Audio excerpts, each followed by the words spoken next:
বিসমিল্লাহির রহমানির রহিম। আসসালামু আলাইকুম ওয়ারাহমাতুল্লাহি ওয়াবারাকাতুহ।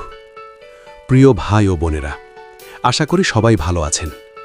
প্রিয় বন্ধুরা, দেশে নির্বাচন আসলেই আমরা একটা বিষয় খুব স্পষ্টভাবে লক্ষ্য করি। নেতাদের কোলাকুলি, নেতাদের হাত মোলাকাত, সালাম দেওয়া নেওয়ার প্রতিযোগিতা, গরিবের ঘরে ঢুকে ছবি তোলা। এতদিন যাদের খোঁজ ছিল না, হঠাৎ করেই তারাই হয়ে যায় সবচেয়ে আপন মানুষ। কিন্তু প্রশ্ন হলো, নির্বাচন শেষ হলে সেই ভালোবাসা কোথায় যায়? সেই ভালো মানুষগুলো কোথায় হারিয়ে যায়? আজকের ভিডিওতে আমরা আলোচনা করব কে মুখোশধারী নেতা আর কে প্রকৃত অর্থে অভিজ্ঞ ও আমানতদার রাজনীতিবিদ, আর কাকে দেখে কিসের ভিত্তিতে আমাদের ভোট দেওয়া উচিত। নেতৃত্ব কি শুধু জনপ্রিয়তা নাকি আমানত? আল্লাহ তাআলা কোরআনে নেতৃত্বকে একটি আমানত হিসেবে উল্লেখ করেছেন। কোরআন সূরা নিসা আয়াত ৫৮।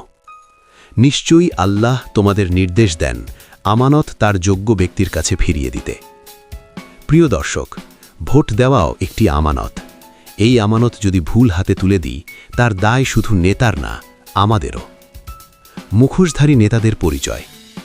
নির্বাচনের সময় যারা অতিরিক্ত মিষ্টি কথা বলে, বাস্তবতা লুকিয়ে রাখে, প্রতিশ্রুতি দেয় পাহাড় সম, কিন্তু ক্ষমতায় গিয়ে সব ভুলে যায়, তাদের সম্পর্কে আল্লাহ কি বলেন? সূরা মুনাফিকুন ৬:৪। তাদের কথা শুনলে তোমার ভালো লাগবে, কিন্তু তারা হচ্ছে দেয়ালে ঠেস দিয়ে রাখা কাঠের মতো। কথা সুন্দর, ব্যবহার আকর্ষণীয়, কিন্তু ভিতরে শূন্যতা। ভালো নেতৃত্বের মানদণ্ড কি কোরআনের আলোকে? কোরআন আমাদের স্পষ্ট করে বলে দিয়েছে, ভালো নেতা হতে হলে ২টি গুণ অপরিহার্য। সূরা কাসাস ২৮-২৬। নিশ্চয়ই উত্তম ব্যক্তি সেই যে শক্তিশালী ও বিশ্বাসযোগ্য। দক্ষতা, সততা, এই দুই ছাড়া নেতৃত্ব মানেই বিপদ। হাদিসের আলোকে নেতৃত্ব ও দায়িত্ব। রাসূলুল্লাহ সাল্লাল্লাহু আলাইহি ওয়াসাল্লাম নেতৃত্বের ব্যাপারে আমাদের সতর্ক করেছেন।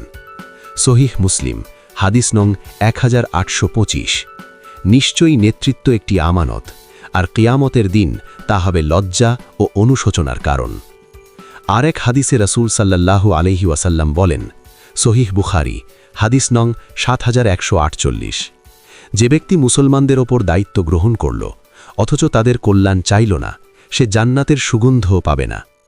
ভাবুন একবার, আমরা যদি এমন কাউকে ভোট দিই যে জনগণের কল্যাণ চায় না, তাহলে দায় কার? ভোট দেওয়ার আগে যেসব প্রশ্ন নিজেকে করবেন। প্রিয় দর্শক, ভোট দেওয়ার আগে আবেগ নয়, বিবেক দিয়ে ভাবুন।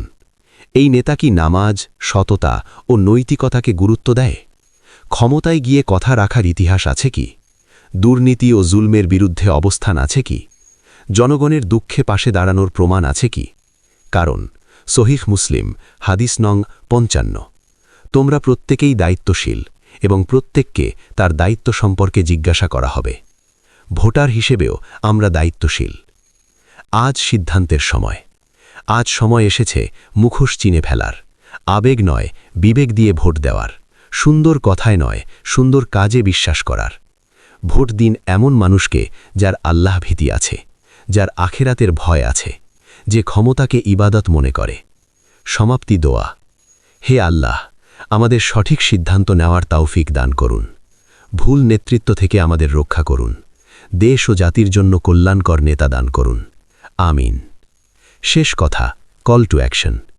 প্রিয় বন্ধুরা, ভিডিওটি ভালো লাগলে অবশ্যই একটি লাইক দিন, চ্যানেলটি সাবস্ক্রাইব করুন এবং এই গুরুত্বপূর্ণ বার্তাটি শেয়ার করুন যাতে অন্যরাও সচেতন হতে পারে। আসসালামু আলাইকুম ওয়া রাহমাতুল্লাহি ওয়া বারাকাতুহু।